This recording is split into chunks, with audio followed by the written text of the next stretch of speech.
বনের রাস্তা ধরে হেঁটে হেঁটে একা একা যাচ্ছিলাম। হঠাৎ কান দিয়ে মাংসের গন্ধ পেলাম। দূরে কোথাও মাংস রান্না হচ্ছে। আমি অতটাও নির্লজ্জ নই, দাঁড়িয়ে গেলাম মাংসর গন্ধে। ওরা আমাকে বলল, দাদা একটু খেয়ে যান।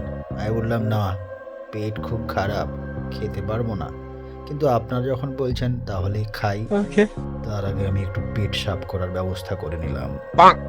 তারপর আমি স্নান করে চলে গেলাম একদম সোজা মাংসর কড়াইয়ের দিকে।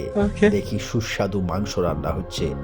আমি রাঁধুনিকে 10 টাকা ঘুষ খাইয়ে এক পিস মাংস তুলে সোজা পেটে চালান করে দিলাম।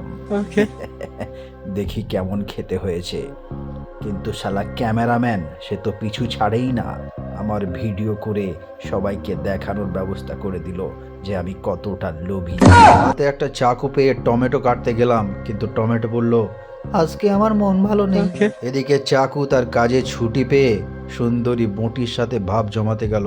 কই গো, ওঠো না গো, ওই ওই মাংস খাবে যে? বাঁধাকপি ও চাঁদা দিয়ে এসেছিল আমাদের পিকনিকে, তাকেই কেটে পিকনিক বানাচ্ছি। এরপর আমি অল্প করে মাংস দিয়ে ভাত খেলাম। পেট খারাপ তাই বেশি খেতে পারিনি, ওই 20-25 পিস খেয়েছি মাত্র। পেট ভালো হলে আরো 500 গ্রাম খাওয়ার ইচ্ছে ছিল, কিন্তু যাই হোক, কি আর করা যায়। খাবার টাবার খেয়ে দিয়ে ঘুরতে চলে এলাম মনোরম দৃশ্য দেখার জন্য। দূরে হরিণ ছানারা ঘুরে বেড়াচ্ছে, জুম করতে দেখি ছাগল। বনের মধ্যে লাল চন্দন পেয়ে তাকে বেঁধে বাড়ি নিয়ে যাওয়ার ব্যবস্থা করছি। এমন সময় কোথা থেকে একদল লোক এসে আমাকে ধরে জেলে পুরে দিল। কিছুক্ষণ পর জানতে পারলাম যে ওগুলো শালা লাল চন্দনই নয়, শুকনো কাঠের ডাল।